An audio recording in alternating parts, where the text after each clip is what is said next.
चंदन, ओ चंदन बेटा, कहाँ है बेटा? ये मटके उठवाने में जरा मेरी मदद कर देता।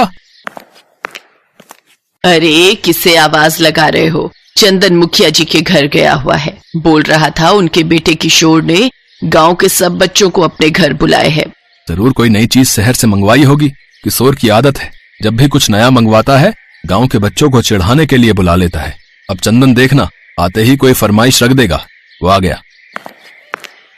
माँ बापू, आपको पता है किशोर ने हवेली में इतने बड़े बड़े 4 एसी लगवाए हैं।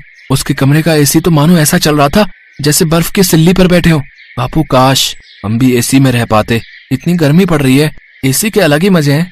बेटा, हमारी इतनी गुंजाइश नहीं कि हम मुखिया जी की तरह घर में एसी लगवा सकें। किशोर भी ना तुम लोगों को न जाने घर पर क्यों बुला लेता है। उसे पता है कि हम गरीबों की इतनी हैसियत नहीं है कि हम उसके जैसी जिंदगी जी सके। तू मत जाया कर किशोर के घर। अच्छा, मैं घड़े बेचने जा रहा हूँ, थोड़े घड़े बनाने बाकी हैं, वो तू बना लेना। चंदन का पिता किशन घड़े बेचने चला जाता है। चंदन घड़े बनाने बैठ जाता है। घड़े बनाते बनाते उसका दिमाग अभी भी किशोर के घर लगे एसी में था। तभी उसके दिमाग में एक आइडिया आता है। अगर मैं मिट्टी का एसी बनाऊं तो वो भी तो हमें बहुत ठंडक दे सकता है। अगर मैं कोशिश करूं तो मिट्टी का एसी बना सकता हूं। चंदन बेटा किस सोच में पड़ गया? तेरे बापू आएंगे तो गुस्सा करेंगे कि तूने अभी तक घड़े नहीं बनाए। माँ, मैं मिट्टी का एसी बनाने के बारे में सोच रहा हूँ। अगर हम किशोर के जैसा एसी नहीं ले सकते तो हम मिट्टी का एसी तो बना ही सकते हैं ना। मिट्टी का एसी? बेटा वो तू कैसे बनाएगा? माँ चिंता मत करो, मैं कोई ना कोई जुगाड़ कर लूंगा। चंदन अब रोजाना अपने मिट्टी का एसी बनाने की तैयारी में जुट गया और फिर एक दिन चंदन ने बहुत ही बढ़िया मिट्टी का एसी बनाकर तैयार कर दिया। चंदन के माता पिता तो हैरान थे कि चंदन ने मिट्टी का एसी तैयार कर लिया है। चंदन अपने सभी दोस्तों को अपने घर मिट्टी का एसी दिखाने के लिए बुलाता है, जिसमें किशोर भी शामिल था। अरे वाह चंदन, तेरा मिट्टी का एसी तो बहुत बढ़िया यार। मेरे लिए भी एक मिट्टी का एसी बना दे भाई, हमारे घर भी बहुत गर्मी होती है। हाँ हाँ बना दूंगा, चिंता मत करो, मैं तुम सबके लिए मिट्टी का एसी बना दूंगा। अरे मेरा एसी बहुत बढ़िया है, तुम्हारा ये मिट्टी का सस्ता एसी मेरे एसी के सामने कुछ भी नहीं है। किशोर, एक तो चंदन ने इतनी मेहनत से ये एसी तैयार किया है और तू उसे गलत बोले जा रहा है। जा, हमें तेरे से बात नहीं करनी यार, जा। देख लूंगा तुम सबको, मैं जानते नहीं हो, मैं गाँव के मुखिया का बेटा हूँ। किशोर गुस्से में वहाँ से चला जाता है। अरे तुम्हें उससे ऐसे बात नहीं करनी चाहिए थी। चलो जाने दो, जब उसका गुस्सा ठंडा होगा अपने आप आ जाएगा। माँ बापू आओ ना, हम सब इस एसी की ठंडी हवा का मजा लेते हैं। चंदन, तूने तो वाकई में बहुत बढ़िया एसी बनाया है रे। ये तो बहुत ठंडक दे रहा है, पूरा कमरा ठंडा हो गया है भाई। ठीक कह रहे हो, हमारा चंदन सचमुच बहुत दिमाग वाला है। पड़ोस के सारे लोग अब इससे ही ऐसा एसी बनाने के लिए कह रहे हैं। हाँ माँ, मैं सबके लिए बना दूंगा, कम से कम गर्मी में सबको परेशानी तो नहीं होगी। मिट्टी का एसी लग जाने से सचमुच गर्मी बहुत कम हो गई थी। आराम से चंदन और उसके माता पिता रात में सो जाते थे। पर एक दिन चंदन अपने माँ बापू के साथ बाजार गया हुआ था। जब वो वापस लौटा तो उसने देखा उसके घर की खिड़की खुली हुई है और उसका मिट्टी का एसी टूटकर बिखरा पड़ा है। माँ बापू, ये क्या हो गया? हमारा एसी किसने तोड़ दिया? हमारे घर में कौन आ सकता है? क्या पता कोई जानवर घर में घुस आया हो और वो एसी को तोड़ गया हो। मैं तो खिड़की का दरवाजा बंद करके गई थी, खिड़की कौन खोल सकता है? पर अगर जानवर भी घर में घुसता तो और सामान भी तो छेड़खानी करता, और सामान तो बिखरा हुआ ही नहीं है, सिर्फ एसी टूटा है। हो न हो जरूर किसी की साजिश है। तभी एक लड़का चंदन के घर आता है। चंदन, तेरा मिट्टी का एसी किशोर ने तोड़ा है। वो हंसते हुए अपने घर के नौकरों को ये बात बता रहा था, तब मेरे बापू ने सुन ली। तुम तो जानते ही हो बापू किशोर के घर पर काम करते हैं। बापू, किशोर ने ऐसा क्यों किया? मैंने उसका क्या बिगाड़ा था जो उसने मेरा एसी तोड़ दिया? मैंने कितनी मेहनत से बनाया था बापू। तभी मुखिया जी किशोर के साथ आ जाते हैं। अरे मुखिया जी, आप आइए आइए। किशन, मैं तो किशोर को यहाँ माफी मांगने के लिए लेकर आया हूँ भाई। किशोर बेटा, सबसे माफी मांगो। मुझे पता चल गया है कि किशोर ने चंदन का एसी तोड़ दिया है। ये बात मुझे इसकी माँ ने बता दी है। भले ही मैं गांव का मुखिया हूँ, पर मेरा खुद का बेटा गलत करे ये मैं कैसे बर्दाश्त कर सकता हूँ?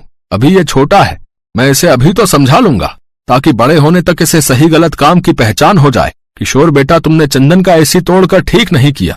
चंदन से माफी मांगो।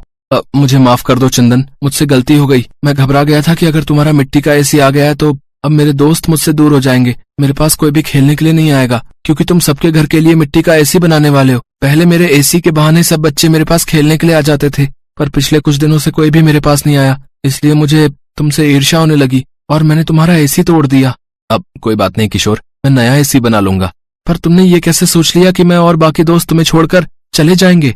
हम तुम्हारे दोस्त हैं यार, और दोस्त कभी एक दूसरे से अलग नहीं होते। तभी सारे बच्चे वहाँ आ जाते हैं। किशोर और चंदन एक दूसरे के गले लग जाते हैं। ये तो मुखिया का बड़प्पन था कि उसने अपने बेटे को अच्छी सीख दी। चंदन फिर से एक नया मिट्टी का एसी बनाता है। चंदन खुश था कि उसने एक बार फिर मेहनत करके मिट्टी का एसी बनाकर तैयार कर ही लिया। चंदन और उसके माता पिता बहुत अच्छे स्वभाव के थे। उन्होंने अपने पड़ोसियों की भी मदद की और भरी गर्मियों में थोड़ी राहत मिल जाए इसके लिए मिट्टी का एसी बनाकर उन गरीब गांव वालों को भी दिया। सब गांव वालों ने चंदन की बहुत तारीफ की। बहुत समय पहले की बात है। हस्तिनापुर गांव में सूरज के अस्त होने का समय हो गया था और चांद के निकलने का। तभी सूरज चांद से कहता है, अरे भाई एक बात बताओ, जब भी तुम आते हो तो कोई तुम्हें आदर सम्मान देकर प्रणाम क्यों नहीं करता? ऐसा बिल्कुल भी नहीं है भाई, कई लोग मुझे भी प्रणाम करते हैं। पर मैं तो जब भी आता हूँ सारी दुनिया जल चढ़ाकर और सूर्य नमस्कार करके मेरा स्वागत करती है, किंतु मैंने आज तक किसी को भी तुम्हारा स्वागत करते हुए नहीं देखा। चांद और सूरज की ये वार्तालाप हस्तिनापुर गांव के निवासी सुन रहे थे। तभी बिरजू कहता है, हम तो सिर्फ सूरज को ही अपना भगवान मानते हैं, चांद हमारे लिए कुछ नहीं है। नहीं, ऐसी बात नहीं है। चांद भी हमारे लिए भगवान समान ही है। चांद भी हमें रोशनी देते हैं। सूरज भगवान तो हमें रोशनी और धूप देते हैं, लेकिन चांद वो हमें क्या देते हैं? लेकिन सारी रात तो हम सोए रहते हैं, तो फिर उस रोशनी का हम क्या करेंगे? हमें चांद की जरूरत नहीं है। हाँ, अगर चांद नहीं भी आएगा तो हमें कोई फर्क नहीं पड़ेगा। हाँ, उसका होना ना होना एक ही बात है। तुम ये क्यों भूल रहे हो? करवा चौथ वाले दिन इन्हीं की पूजा करने के बाद तुम्हारे लिए रखा गया व्रत पूरा होता है। लेकिन शुरुआत तो सूरज भगवान की पूजा से ही होती है। गांव वालों की बातें चांद और सूरज बड़े ध्यान से सुन रहे थे। उनकी बातें सुनकर सूरज तो खुश हो गया, लेकिन चांद थोड़ा उदास हो गया। फिर सूरज चांद से कहने लगा, देखा, हस्तिनापुर के लोग भी मुझे ही अपना भगवान मानते हैं और उनकी नजर में तुम्हारी कोई अहमियत नहीं है। परंतु मैं भी तो इन्हें रोशनी देता हूँ, और अगर मैं ना रहूं तो मेरे बिना इनकी जिंदगी भी अस्त व्यस्त हो जाएगी। ये तुम्हारी गलतफहमी है। इन लोगों को तुम्हारी बिल्कुल भी जरूरत नहीं है। अगर मेरी जरूरत किसी को भी नहीं है तो ठीक है, आज के बाद मैं आऊंगा ही नहीं। इसके बाद चांद वहां से चला जाता है और उसके जाते ही सारे गांव में अंधेरा छा जाता है। वैसे तो आसमान में कुछ सितारे होते हैं, लेकिन उनकी रोशनी ना के बराबर होती है। लेकिन अंधेरा इतना ज्यादा होता है कि किसी को भी कुछ दिखाई नहीं देता। हस्तिनापुर गांव में बुआई का समय शुरू हो गया था, इसीलिए किसानों को सुबह जल्दी उठकर खेतों में जाना होता है। लेकिन चांद के ना होने से बाहर घनघोर अंधेरा होता है। अरे उमा, जल्दी से उठ जाओ, आज खेत की बुआई करने जाना है। जल्दी से उठ जाओ, वरना देर हो गई तो बाहर धूप बहुत तेज हो जाएगी, फिर खेतों में काम करना मुश्किल हो जाएगा।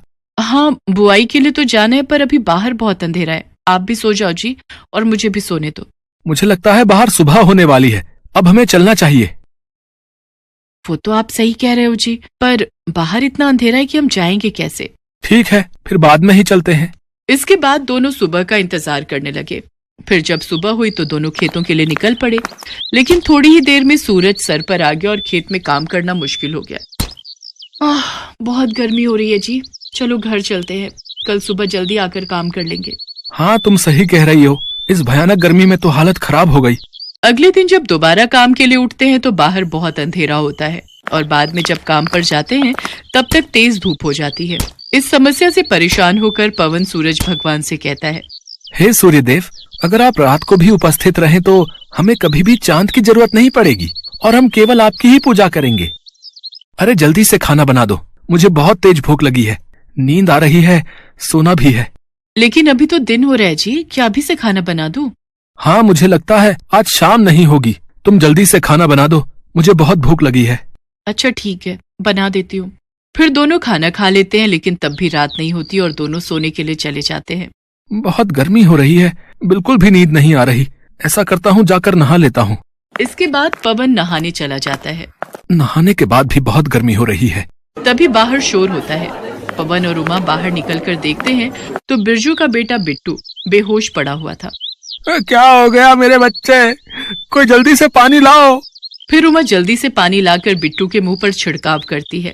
कुछ ही देर में बिट्टू होश में आ जाता है। लगता है दिन रात धूप लगने की वजह से ये बेहोश हो गया था। इसके बाद सभी सोने के लिए चले जाते हैं, लेकिन गर्मी की वजह से किसी को भी नींद नहीं आ रही थी। सारी रात लोगों की ऐसे ही कट जाया करती। इतनी गर्मी में तो हम लोग मर ही जाएंगे। काश सूरज ढल जाता तो इतनी गर्मी नहीं होती और हम लोग चैन से सो पाते। चुप रहो तुम, थोड़ी सी गर्मी सहन नहीं कर सकती।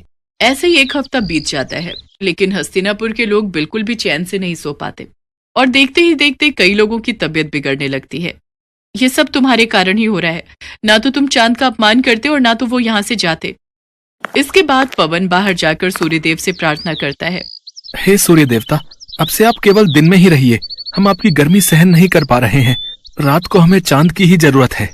इसके बाद पवन और सभी गांव वाले चंद्रदेव को पुकारने लगते हैं।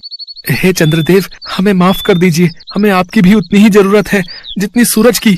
हाँ चंद्रदेव, जहाँ दिन सूरज के बिना अधूरा है वहीं रात आपके बिना अधूरी है। अब से हम आपकी भी उसी तरह पूजा करेंगे जिस तरह सूर्यदेव की करते हैं। ठीक है, मैं रात में तुम लोगों को रोशनी देने के लिए फिर से उपस्थित रहूंगा। मुझे माफ कर दो मेरे भाई। अब मुझे समझ आ गया है कि जितनी जरूरत इस दुनिया को मेरी है उतनी ही तुम्हारी। सूरज ढल गया और अंधेरा होने लगा। तब चांद ने अपनी रोशनी चारों ओर बिखेर दी। इसके बाद सभी गांव वालों ने सर झुकाकर चांद का स्वागत किया और सभी गांव वाले पूरे 1 हफ्ते बाद चैन की नींद सोए।